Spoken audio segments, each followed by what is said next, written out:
for the message. Pastor Noor. Thank you, Pastor. Greetings to all in the name of Christ. For our sharing today, let's turn our Bibles to the book of Job, and we'll read from chapter 42, the last chapter of this book, and we'll read from verse 7 to 9. Job chapter 42, verse 7 to 9. After the Lord had spoken these words to Job, the Lord said to Eliphaz the Temanite, My anger burns against you and against your two friends, for you have not spoken of me what is right, as my servant Job has.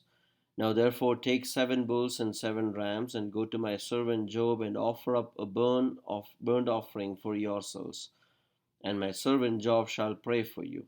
For I will accept his prayer, not to deal with you according to your folly, for you have not spoken of me what is right, as my servant Job has.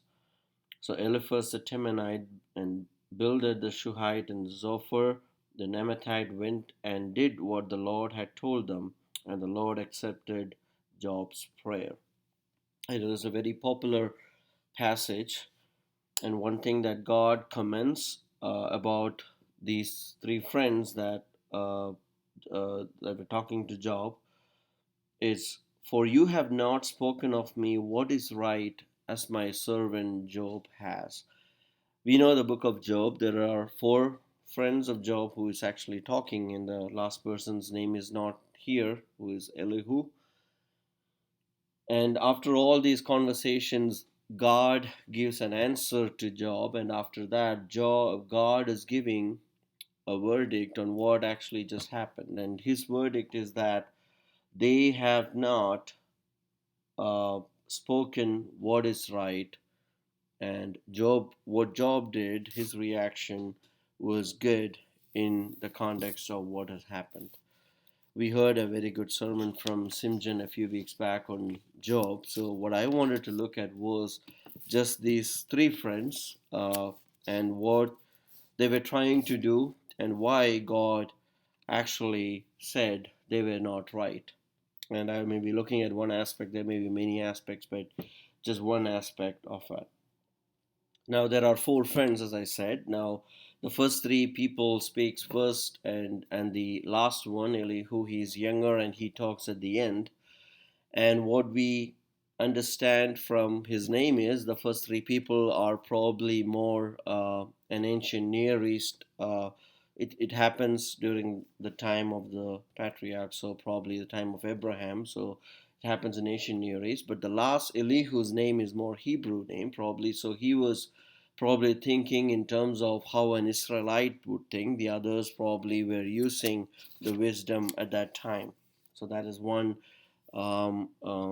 understanding, one observation that people have about these 4 people.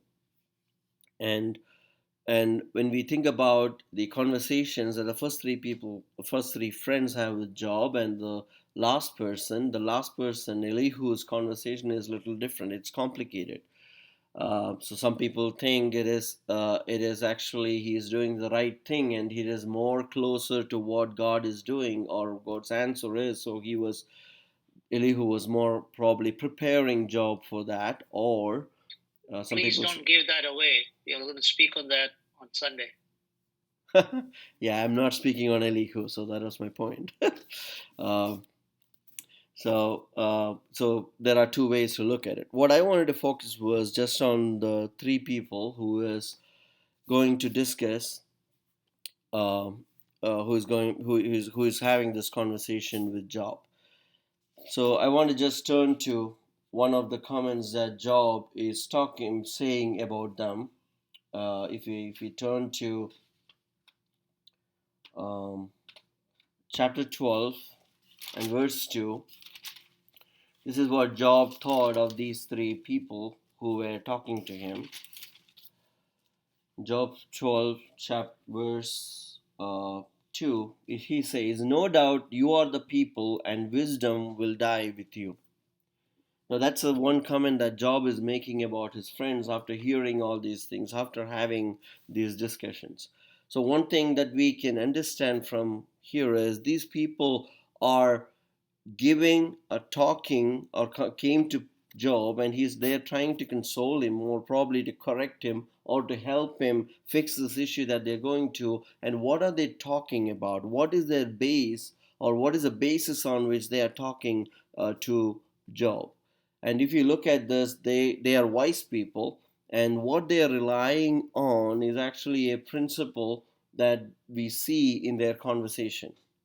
And this principle technically it can be called as the principle of retribution, or in simple terms, they are assuming the righteous will prosper, the wicked will perish, or they will be destroyed. So it's always the good people must prosper, and the wicked who has done bad things must die or must perish, or they should suffer.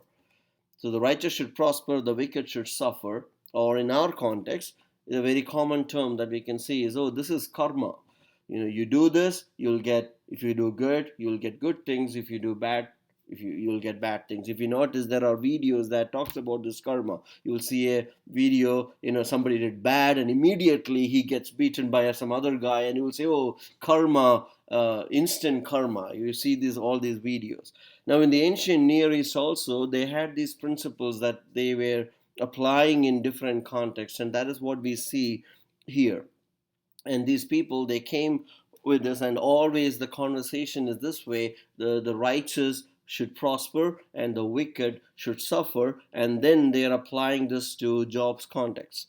Now, a few observations here. They are following this principle, and they are applying this, and that was very common at that time. And whenever people were going through this in the ancient Near East, their context was, their approach would be, if somebody is going through suffering, they would first ask, okay, is God displeased? Does God want something to be done? So they will see, okay, what does the deity want? So they may go to God and do some sacrifice. The other thing what they do is, uh, they would just check everybody's life. Have you done anything wrong? Have you done anything wrong? God might be angry. Have you done anything wrong? And then they would fix that.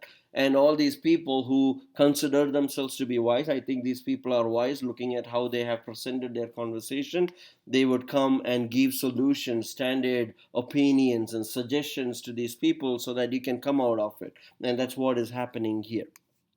Now, why do we think these people are following this principle of retribution? If you look at, we are not going to read these chapters. I know when we think about the book of Job, we read the first 3 chapters and we read the last one chapter, and we are very excited about the book of Job. And it is not anyone's problem, because this is wisdom expressed in the term of poetry, and it's not very inviting to read. You have to spend some time, and it is longer, and you have to really understand what this argument is and things are. But if you read some of this argument what they're making, for example, Eliphaz in chapter 4 verse 7, he is basically saying, have you seen any innocent perishing? So he's asking Job, hey Job, don't you know all these things? The innocent does not perish, the innocent does not suffer. And his point is, you are suffering because you are innocent. He's accusing Job of all these things. And then he would say, can mortal be right?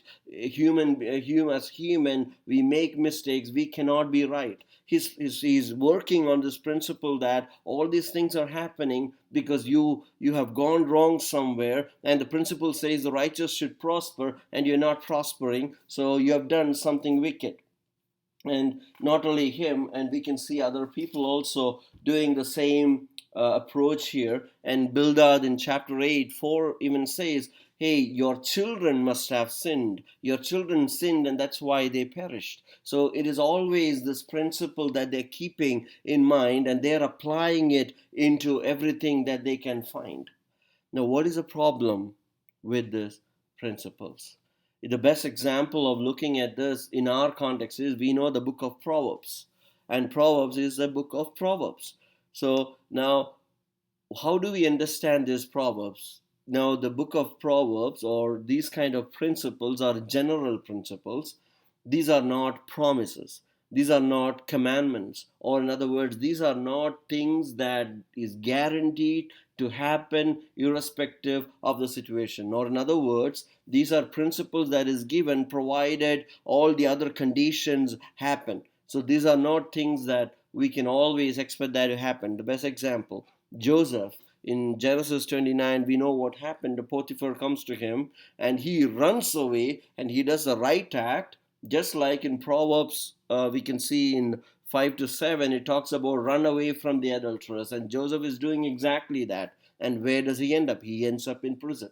So if you know that, if this principle was rightly applied, Joseph would not have been in prison. He would have got delivered. The other common words that we often see is train up the child in the way he should go and he will not depart it even when he is old. That means if anyone who is departed from his ways, that is because their parents were not good, if you apply that principle. So the proverbs and the principle, or these generic principles, are generic, and it does not mean this is going to happen exactly in every situation. So in our context, in the IT context especially, if you're a consultant and you go to the customer and you say all these things, and there is one question they ask, okay, we don't know what to do, why don't you tell us what are your best practices are? Now this is more like a best practice in a good scenario, a principle that you can apply and apply it into your life. The proverbs work in that way. I heard one scholar saying the proverbs is like the candies.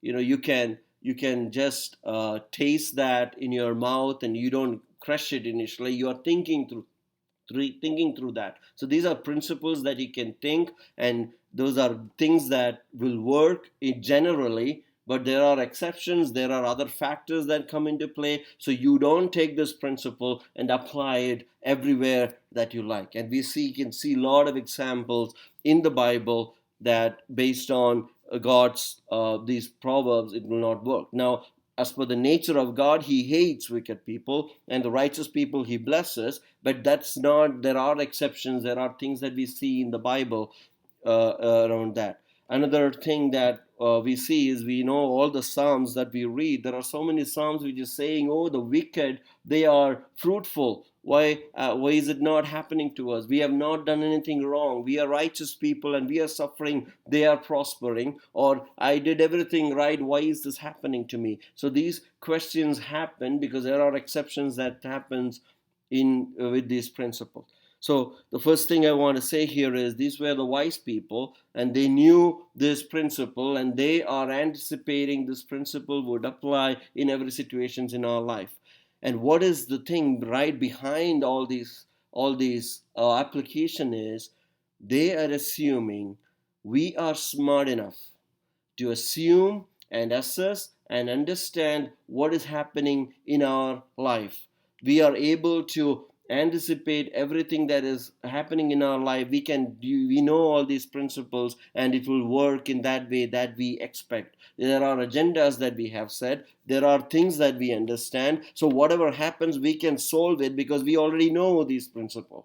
And this may be coming from God's principle in our context, but you take it and apply it and expect, oh, things were supposed to work like this, and if something has failed, that is because of this. And you're trying to be smart, you're trying to use your wisdom to any situation that is happening in your life. And that was the first thing that these people were making the comments about Job. Now, the other thing is, when they take this principle and apply this retribution principle, this karma principle, or this best practices that righteous will prosper, wicked will suffer, they are also thinking about the opposite of it, the reverse of it, the corollary of this. And what is that? You are suffering because you did something wicked. You are suffering because you did something sinful. So the suffering happens only for the wicked, or suffering happens only because of the judgment. Suffering happens because of the sin, and that is the application that they are taking, and they are and impressing this upon Job, and that is a conversation that we see among these people. They want to say, a Job, you have done something wrong, and that is the reason why you are suffering, and that is why they are accusing Job of this. Now, this is very common in our context. When I was reading through some of these verses, and I found it very interesting. If you go to Bildad, and he's in chapter 8, and some of the things I found that in chapter 8 and verse 6, it says how we can, some of this reading will help us to understand what how they're applying this. In verse 8, chapter 8 verse 6, it says, if you're pure and upright, surely then he will rouse himself for you and restore your rightful habitation. So if you are pure and upright, God is going to work on your behalf, and he is going to restore you back. And 8:7, now we can see that, and though your beginning was small, your latter days will be very great. I think we are very familiar with this kind of saying, oh, you started small, God is going to make you bigger and larger and prosperous, and all the blessings will come to you. You did the right thing. Now, this is, they are talking to a person who has not done anything wrong, who is going through this suffering. He's trying to understand many questions. We will come to that, and they are imposing this principle. Now, why are they making these statements? Because of one thing, that he is suffering because of wickedness, because they have this principle that they're applying here. You become pure, you confess your sins and come back to God, you will be prosperous, because you can suffer only because you have done something wrong. We come to chapter 11 and 17. It reads, and your life will be brighter than noonday, and its darkness will be like the morning. And in 18 it says, and you will feel secure because there is hope. You will look around and take your rest in security. And 19 it says, you will lie down and none will make you afraid. Many will court your favor. If you look at all these promises that they are saying, it's all about this things that you see around. It's about security. It is about comfort. It's about brightness here on this earth, and they're always focused on this, and their whole point is just get this things right and everything is going to be okay. Or in other words, you are suffering because you have done something wrong, and that is the principle that they are applying. And you can also see another characteristics of these people. They are focused on how to make or how to solve this so that he can be restored to the prosperity of the wealth that he had. And that is an important point to notice. What is their focus here? They do talk about God, but if you look at all the things that they are sharing, they're focused on how can you be restored to your previous situation of wealth and prosperity and comfort. In chapter 5, in 5:20, it says, in famine he will redeem you from death, and in war from the power of the sword. In other words, famine will come, but nothing will touch you. War will come, and you will never be defeated. And in 5:24, it says, you shall know that your tent is at peace, and you shall inspect your fold and miss nothing. Your tent will be at peace, and you will miss nothing of your folks, or a lamb or sheep or whatever the cattle that you have. You will miss nothing. You will always be successful. You will always have in plenty. You will never be in poverty. You will never be in poor because of this principle. And in chapter 15, verse 17 and 19, you see that, I will show you, hear me, what I have seen I will declare. And verse 18 and 19 says, what wise men have told without hiding it from their fathers, to whom alone the land was given, and no stranger passed them. The wicked man writes in pain all his days, through all the years that are laid up for the ruthless. He's also saying, in other words, hey, look at people who were blessed. That is because they were all doing the right, and everyone who does the right thing is supposed to be prospered. Now, the reason I read all these verses is you may also, you keep hearing, or we keep hearing all these things in this world today from the churches, from the pulpits, and everywhere. You will have all these things applied to you no matter what. What they are doing is you're taking one principle without any condition and applying it universally as something that is not guaranteed without condition. There are conditions, there are exceptions, there is something outside that, but they're applying, taking this formula and applying it no matter what. And that is what these friends are also in one way telling Job, and what they are offering Job at this point. Now we'll come to Job and see what was Job's concern when he was going through all these things. In chapter 6, verse 4, Job is actually saying, Lord, your arrows are on me.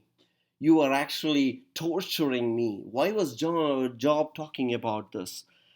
If you look at Job's prayer, and if you look at what exactly he was seeking, is he was very confused with something. He was very confused because he also knew this principle, and he knows that he has not done anything wrong, and still why is he suffering?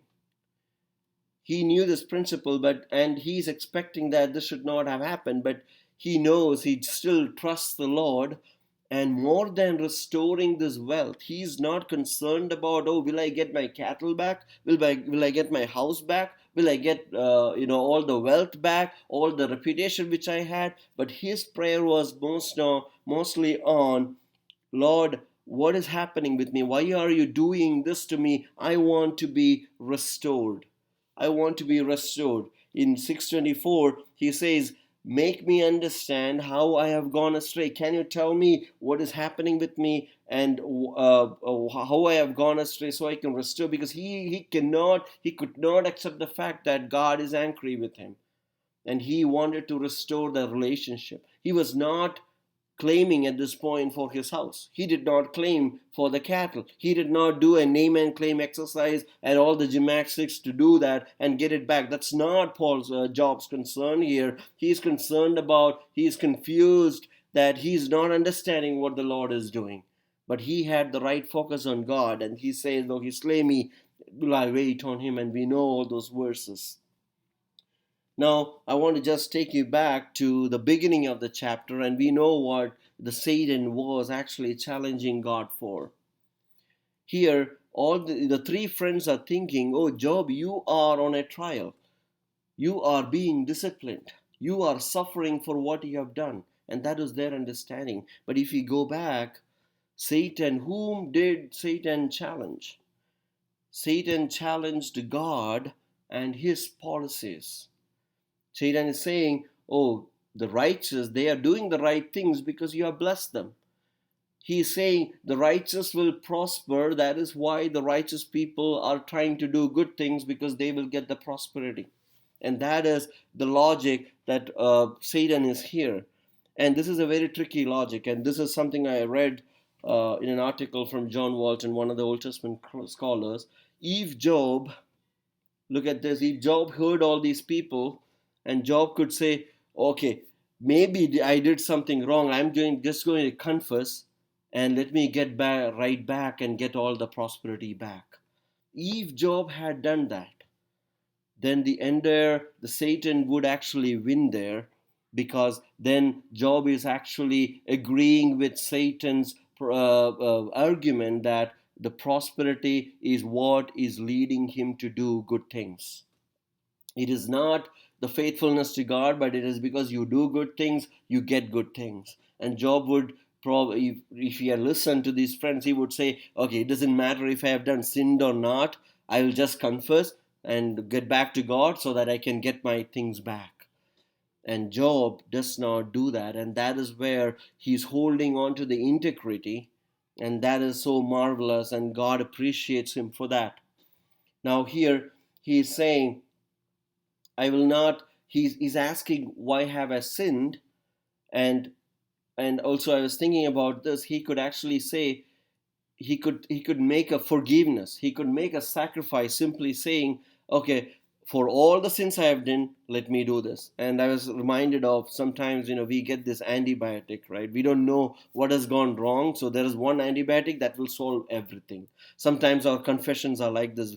Maybe I sinned something, I'll just ask forgiveness, and I just want to get it restored, and I just want things to happen, smooth, and have everything successful in my life. And Job is not doing that. He is not concerned about his success or prosperity in his life, and for that sake he is not just making a routine generalized confession of his sin and moving on. He is very particular to know, and he is confused, and he wants to know what is wrong with this, what is wrong with my relationship with God, that he is doing this with me. He is looking for that answer here. My point is, when in our relationship with God, we need to ask, what is our motivation? Why are we doing the things that we are doing? Otherwise, we will also not give way or not understand the relationship or value the relationship, but we will go after the prosperity and the results of that. And that's why it is so important here that Job has to defend his integrity, not just give up and say, okay, I will also follow this principle, let the prosperity happen in my life. And now I want to come to the last, what exactly is God answering? And now we know very sure the interesting point in the book of Job is, everybody asked a lot of questions in around 38 chapters, and God speaks at the end. And God never gives a reason why Job was suffering. And also Job, after understanding those reply, he also repents, and he doesn't ask anymore. He is silent because he is satisfied. The point here is, God is not answering why suffering happened.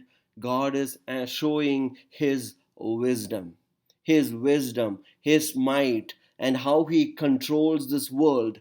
And the answer to that is, oh Job, you may be going through all these things. You cannot limit me into a formula, and you cannot assume that everything happens in the world we will be able to understand and apply this formula and be wise and smart and think that everything happens in my agenda.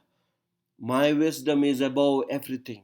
God's wisdom is above everything. How it happens, nobody knows. How he controls, nobody knows. How he manages everything, nobody knows. So sometimes we will be in a situations where we cannot understand what is happening in our life, and we have to submit to God without knowing anything, but we are submitting to God who under his wisdom. God is asking a lot of questions to Job, and God is saying, this is my wisdom. You cannot comprehend that. You cannot answer that. And that was the answer that God gave. Or in other words, God is saying, you cannot just define me on the basis of a principle. You cannot apply something and take it everywhere and say, oh, I have understood everything that is happening in my life. You have to trust me. You have to trust my wisdom. You have to trust my sovereignty. You have to trust my might. You have to trust the way I work. And you have to trust me with and live with questions in many aspects of life. And that is the message that God gives at the end when he asks those questions. God is displaying his wisdom or reminding Job of God's wisdom. And there are things that he is doing that we cannot understand, and we have to trust God. Now, as I close, I want to ask this question. When we go through suffering, when we go through despair, when we go through of things that we are depressed about, we may be asking a lot of questions, and that is okay. But I want to ask you, what is the premise based on which you're asking this question? Do you have a principle in your mind that the righteous should be prosperous and the wicked should suffer?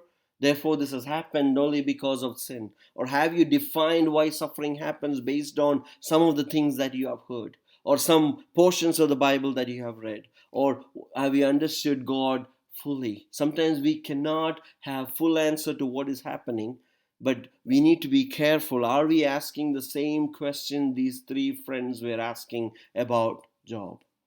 And that is what we need to always think, what is the premise? Am I believing in a principle that has got exceptions, that has got even bigger picture in the light of God? And am I submitting to this? We all know about the sovereignty of God. Let me tell you, sovereignty of God is not to achieve what we anticipate in our life. Or, in other words, we expect things to happen this way. Now it's not looking bad. Oh, sovereign God, why don't you change things in such a way that it will happen in the way that I am expecting, or based on the life principles that I have heard? That is not the sovereignty of God that is defined in the Bible. The sovereignty of God is surrendering, committing to the wisdom of God when we don't know exactly what is going to happen or what am I going through. But at the same time, we can draw closer to God. And they may be, in sometimes we are sent through these things because God wants to discipline us. Sometimes it is for strengthening us. But we have the sacrifice of God. We can confess our sins and come to God. And God has said, once you confess your sin, He's not going to remember those sins. But once we are with God, when we don't have answers, let us trust in the wisdom of God and wait on God. And that is when we can say, and now we know those who love God, who are called according to His purpose, all things work together for good. Now we cannot define that good every time, but we can trust God and in His wisdom and say, oh God, you are a loving God, and I will submit to you. And in other case, let us not be like these friends who has this principle that worked or something that heard, and they are imposing it on people who are going through a similar situation. You might have got healed miraculously. That does not mean everybody in this world is going to get healed miraculously. There are conditions, there are exceptions, there is God who's working to it. No, not because people don't get sick because of their sicknesses.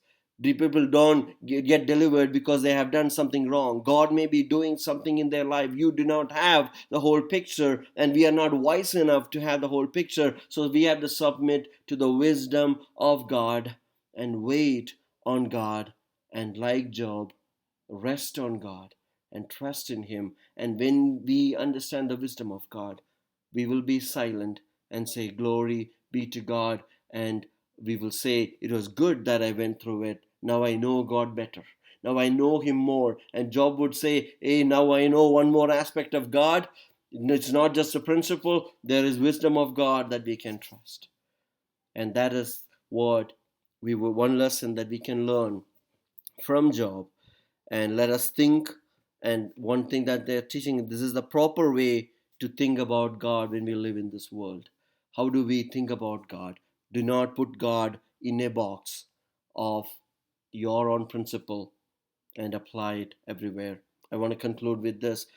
Many people sometimes think this Bible as a box which has got all those promise verses. They pick everything and apply it everywhere in our life. That is not how we should look at the Bible. There is a bigger story, there's a bigger picture, there are many exceptions, there are many things that God has told about that we need to hold on to. Hold on to God, and He's going to guide us in everything. May God bless you with these words. Thank you, Pastor Anup. There is a verse in Matthew chapter 5